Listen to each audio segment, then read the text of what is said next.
Maarten Paes jadi WNI dan bakal jadi andalan timnas Indonesia ternyata pernah bikin Lionel Messi mati kutu. Kekuatan timnas Indonesia bakal bertambah. Maarten Paes secara resmi sudah menjadi warga negara Indonesia. Kiper berusia 25 tahun itu telah dilantik Kementerian Hukum dan HAM DKI Jakarta. Dalam proses pengambilan sumpah sebagai WNI, Maarten Paes yang memakai setelan formal seperti jas, dasi, hingga peci ditemani oleh Direktur Media, Komunikasi, dan Konten PSSI Eko Rahmawanto. Maarten Paes tumbuh di Belanda, darah Indonesianya mengalir dari neneknya yang lahir di Kediri, Jawa Timur. Setelah resmi menjadi WNI, Paes tinggal menunggu panggilan dari Shin Tae-yong untuk masuk ke timnas Indonesia. Sosok Maarten Paes rupanya pernah membuat seorang Lionel Messi mati kutu.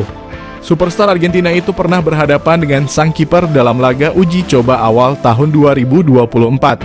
Sosok Maarten Paes bikin supporter FC Dallas berdecak kagum. Bagaimana tidak, kiper naturalisasi timnas Indonesia itu menggagalkan 2 peluang emas Lionel Messi, penyerang Inter Miami. Tak hanya itu saja, Maarten Paes juga membantu FC Dallas meraih clean sheet dalam laga uji coba yang digelar di Toyota Stadium. Kiper berdarah Belanda itu sukses memulangkan Inter Miami tanpa poin dan 1 gol pun. Peluang emas datang ketika Lionel Messi menerima umpan terobosan Sergio Busquets. Sudah berhadapan 1 lawan 1, mantan pemain Barcelona itu melepaskan tendangan keras yang masih bisa diadang Maarten Paes. Pada akhirnya, FC Dallas mampu memenangi pertandingan dengan skor 1-0. Maarten Paes bukan sosok sembarangan. Pemain yang bermain sebagai penjaga gawang itu saat ini memperkuat FC Dallas di Major League Soccer. Maarten Paes pun menjadi kiper utama klub tersebut. Skenario timnas Indonesia U23 lolos ke Olimpiade 2024.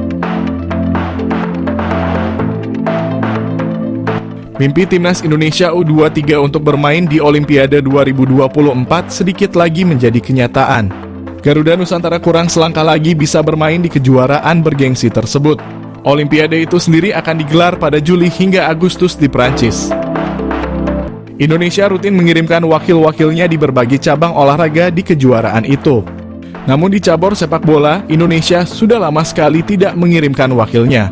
Terakhir kali timnas Indonesia tampil di Olimpiade terjadi pada 68 tahun yang lalu. Untuk zona Asia, kualifikasi untuk lolos Olimpiade digelar di Piala AFC U23 yang sedang berlangsung. Kebetulan timnas Indonesia berhasil lolos ke babak semifinal usai mengalahkan Korea Selatan. Lantas bagaimana skenario timnas Indonesia U23 bisa bermain di Olimpiade tersebut? Sebagai informasi, cabur sepak bola putra di Olimpiade hanya dibatasi untuk 16 tim saja. Tiket terakhir yang bisa diperebutkan dalam babak playoff antara wakil AFC melawan wakil CAF. Bagaimana Indonesia bisa lolos ke Olimpiade cabur sepak bola? Skenario pertama dan skenario ideal adalah timnas Indonesia U23 memenangkan babak semifinal Piala Asia U23. Jika skuad Garuda memenangkan pertandingan tersebut, maka Indonesia otomatis masuk jadi 2 tim terbaik di turnamen ini. Mengingat ada 3 tiket untuk jatah wakil AFC, maka Indonesia dipastikan mendapatkan 1 tiket. Jika timnas Indonesia U23 kalah di babak semifinal, timnas Indonesia U23 masih bisa lolos ke Olimpiade. Syaratnya mereka harus memenangkan perebutan juara ketiga nanti. Perebutan juara 3 itu juga menentukan siapa tim terakhir yang mendapatkan tiket ke Olimpiade. Jadi masih ada harapan bagi Indonesia jika kalah di babak semifinal Piala Asia U23.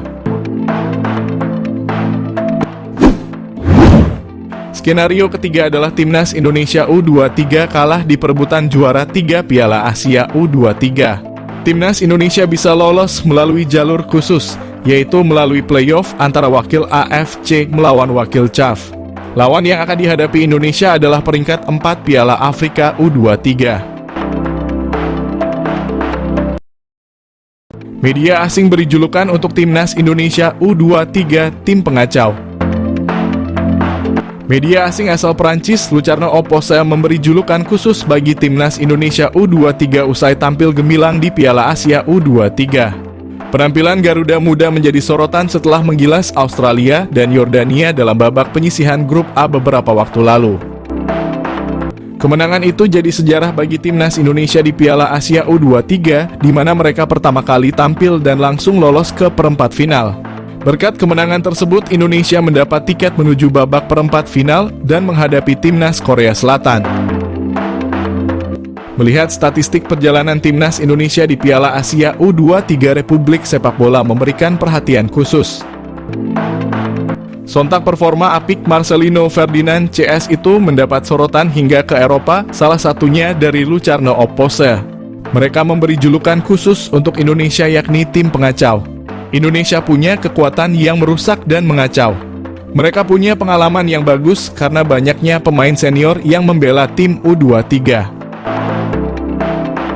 Lucarno Opposer menuliskan dalam laporannya, Shin Tae-yong mengetahui cara terbaik untuk menciptakan kejutan dalam setiap pertandingan yang dilakoni.